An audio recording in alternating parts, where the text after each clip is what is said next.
تبلیغی جماعت کے لوگ نیک لوگ ہیں، صالحین ہیں اس زمانے کے، لیکن ایسے سادے بھی دنیا میں نہیں ہوں گے۔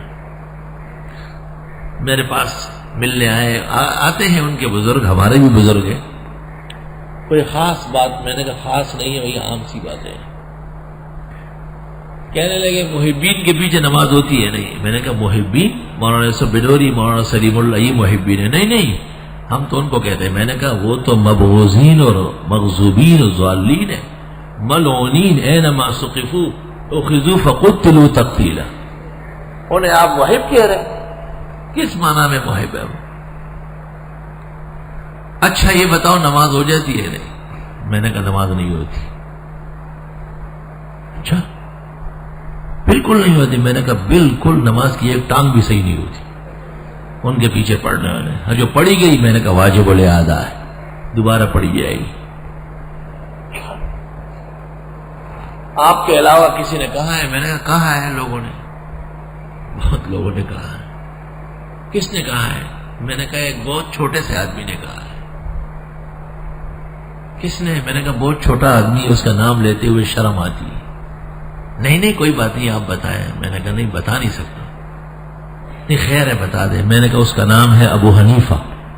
اچھا وہ تو ہمارے امام ہے مذہب کے۔ میں نے کہا نہیں، آپ کے امام ہوتے تو پھر آپ کو فضائل اعمال سے پہلے ان کا پتہ ہوتا، وہ آپ کے امام نہیں، اور ایونٹ آئے نہیں ہے تو امام کیسے بنے گا؟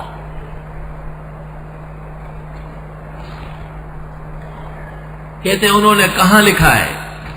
میں نے کہا فقہ حنفی کے 4 بڑے متن ہیں، ان میں ایک الاختیار ہے، اس کی پہلی جلد صفحہ 58 ہے۔ یہ اٹھا کے پیش کریں، یہ کتابیں دیکھیں۔ قال ابو حنیفہ لا ارى الصلاة خلف اہل الہوى۔ امام سے فرماتے میں بدعتی کے پیچھے نماز کا قائل نہیں ہوں۔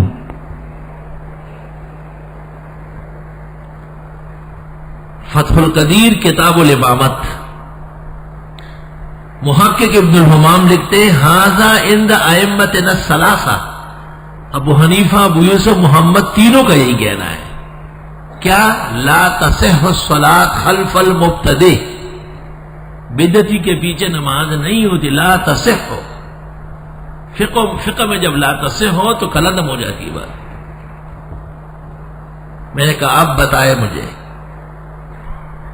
مجھے کہتے اور علماء نہیں کہتے۔ میں نے کہا میں علماء کے مذہب پر نہیں ہوں، میں فقہ میں مقلد صرف ابو حنیفہ کا ہوں، علماء کے مذہب پر میں نہیں ہوں۔ علماء اپنے لیے قبلہ تلاش کریں۔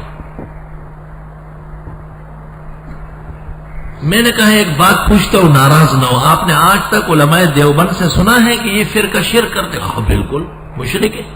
میں نے کہا تو یہ جو مشرک آپ کہتے ہیں یہ جھوٹی زبان سے یا سچی زبان سے؟ کوئی ایسا گلابی مشرک بھی دنیا میں ہوتا ہے کہ وہ مشرک بھی ہو اور مسلمان بھی ہو؟ میں نے احمد رضا کے کنز پر خزائن دکھائے، نعیم الدین مراد آبادی لکھتے ہیں کہ جو مشرک ہوتا ہے وہ کافر ہوتا ہے۔ میں نے کہا وہ خود کہہ دے فاعترفوا بذنب فسحقا لاصحاب السعیر۔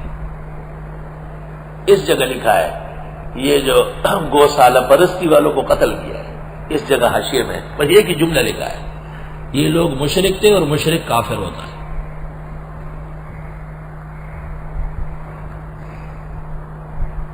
مسائل مشکل اس لیے ہے کہ اس پر عمل بہت مشکل ہوتا ہے۔ ہمیں بھی پتا ہے کہ مسلمانوں کو کتنی دقت پیش آ رہی ہے، لیکن یہ دقت کم درجے کی ہے۔ نماز کی مقام مرتبت اس سے بہت بڑھ کر ہے، اسے بچانا بہت ضروری ہے۔ صرف نماز نہیں، اور بھی مسائل ہوں گے، ذبیحے کا مسئلہ ہوگا، شہادت النکاح کا مسئلہ ہوگا، سب مسئلے ہیں۔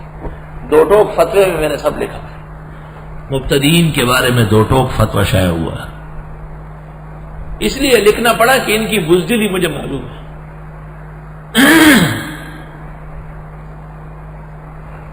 استغفر اللہ۔ یاد رکھنا اسلام کے کمالات میں سے یہ ہے کہ لوگ زیادہ سے زیادہ مسلمان ہوں۔ کسی کے کلام میں 100 تعویلات ہو سکتی ہے، 99 کفر کی، 1 ایمان کی، تب بھی اس کو بچانا ہے۔ یہ سب ہمیں معلوم ہے۔ لوگ ہم سے سیکھیں.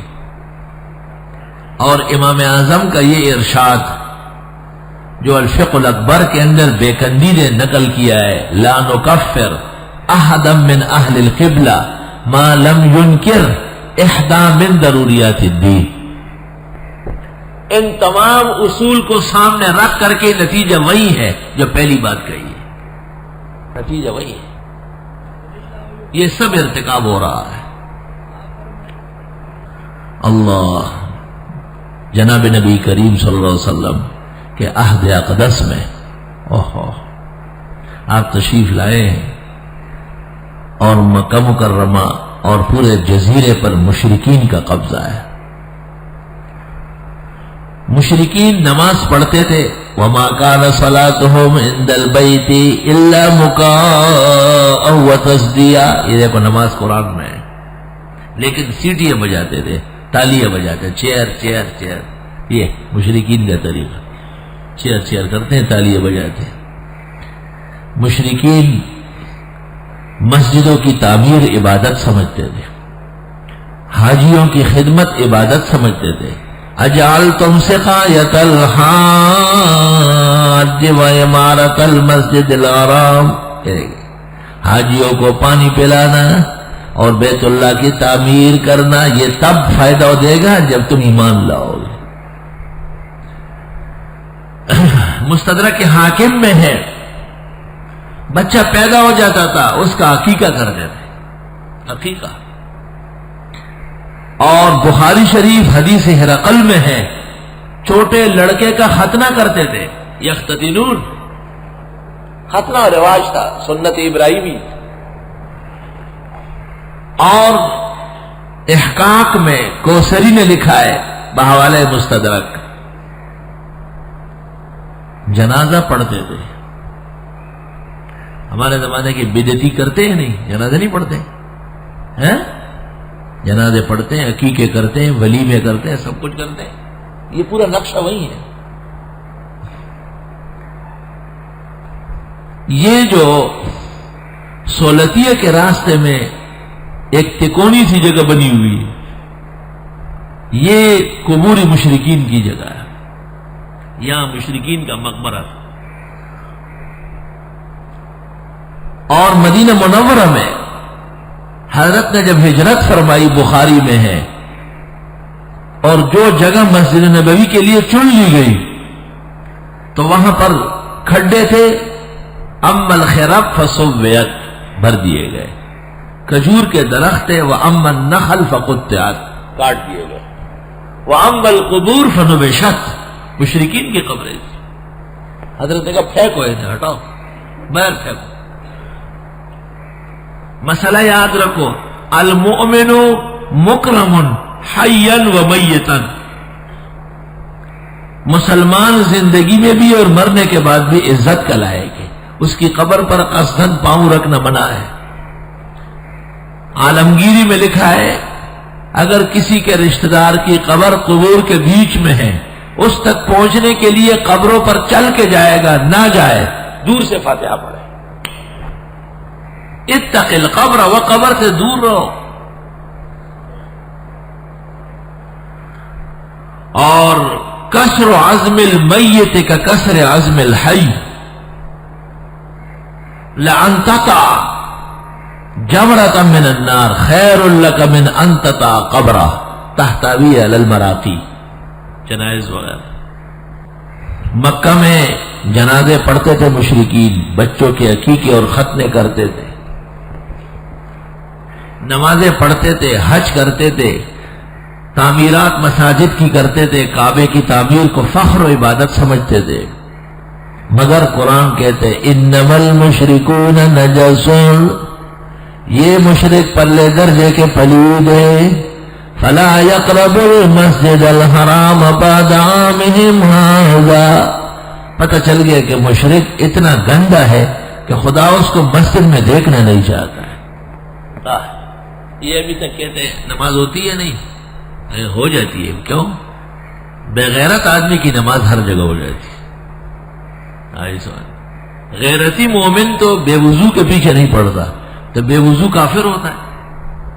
عورت کے پیچھے نہیں پڑتا تھا، عورت کافر ہوتی، بچے کے پیچھے نہیں پڑتا، کیونکہ عملی کمزوری ہے، وضو نہیں ہے، بلوغ نہیں ہے، رجولیت نہیں ہے۔